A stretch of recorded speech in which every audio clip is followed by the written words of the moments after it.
Was Jerry Garcia overrated?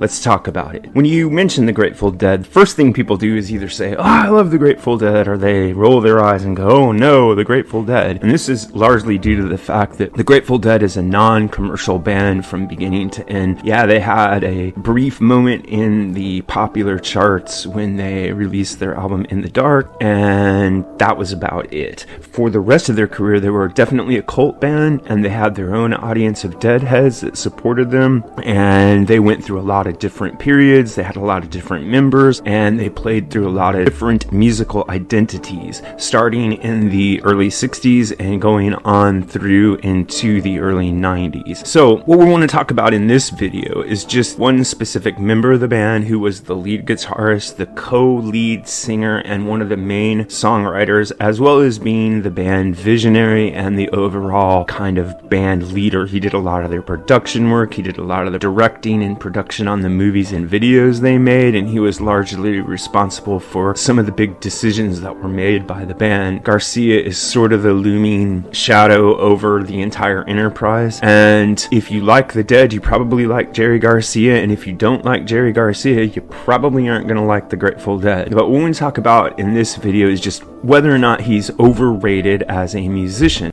So before I tell you what I think about Garcia's playing, I'd like to have you listen to a great story he told about his source of inspiration. Let's listen to Jerry talk here. My model for playing is based on a psychedelic experience also. My model for, like, when I go on stage, what am I trying to accomplish? Okay, here's the story.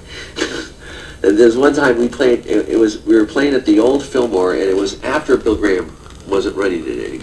So it was a little bit strange, and there, like, some weird bands were playing on the same bill with us. This guy who was like sort of a famous freak and that ran around the scene in those days, comes in and he's got this big birthday cake. He's got this huge big birthday cake. I'm looking at it thinking, that thing has got to be dosed. I just know this sucker. I know it's dosed. I'm looking at it and looking at it and I'm thinking, yeah, that's right. I'm sure it's done. I said, but it looked good. It was beautiful. This beautiful big. So I thought, well, I'll just take a little of the frosting here. I'll just take a little snack.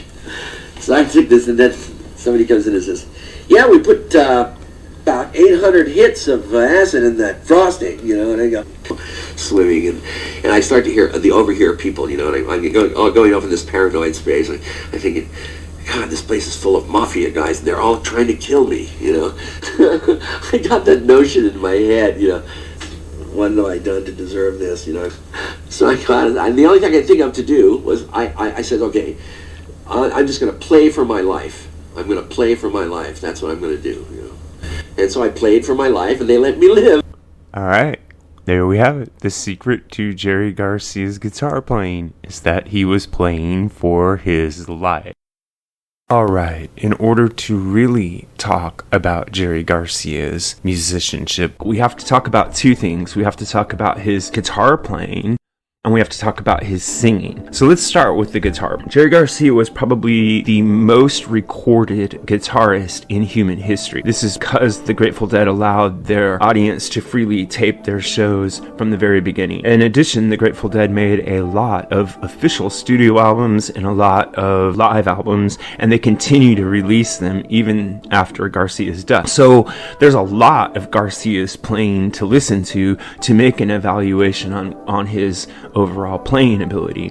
And for the most part, with very few exceptions, he's an exceptionally professional, polished, studied guitar player. He has an enormous reservoir of chops that range from country to bluegrass to rockabilly to rock and roll to jazz. He has a repertoire that's second to none as far as knowing different kinds of licks. He's not weighed down to any one kind of style, but at the same time, everything he plays sounds like Jerry. He has a distinctive voice, despite the fact that he incorporates so many different elements into his playing, and that, you just cannot talk about that enough. This is an incredible feat that he accomplished, but what diminishes it just slightly is it doesn't have the kind of arresting, blow you away quality that someone like like an Eddie Van Halen might have or a Jimi Hendrix. It's no less accomplished. It just doesn't have that make your jaw drop feeling right off the bat like someone with more pyrotechnics. But once you get oriented to Garcia's playing,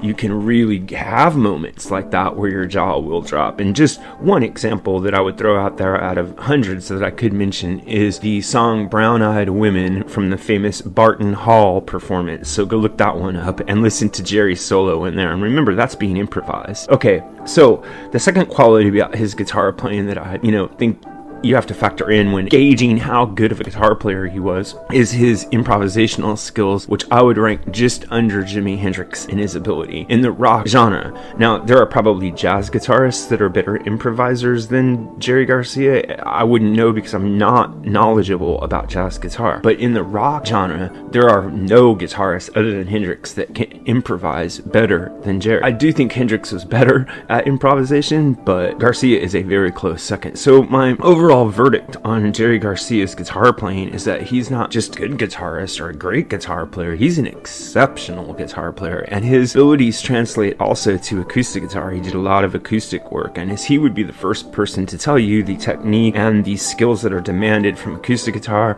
are so different from the electric guitar. He was also a master of banjo, and he could play really good pedal steel guitar. So all around in the string instrument world, I would consider him a master.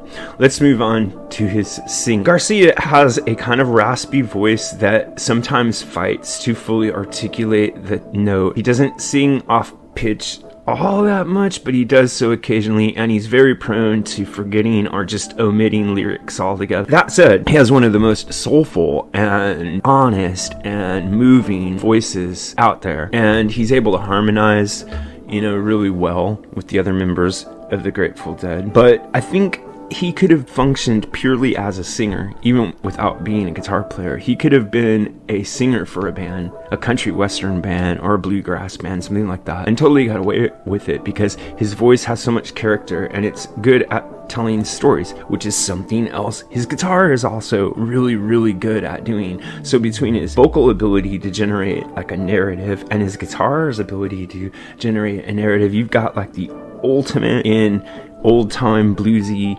storytelling. But because the Dead's so psychedelic, the stories that you're going to hear are not ones that you might necessarily hear from Robert Johnson. Anyway, I'm not comparing Garcia directly to Robert Johnson. I think he would be more appropriately compared to jazz guitar players like Django Reinhardt. So final thought on all of this is that I think Garcia is actually an undervalued guitar player and musician altogether. I think that he is overlooked on a lot of people's lists as a brilliant musician. And I would mention one more thing about him, which is his songwriting abilities. He called himself a lazy songwriter, and he said he didn't particularly care for it. I think one of the quotes I read is, "I'd rather throw cards into a hat than write a song."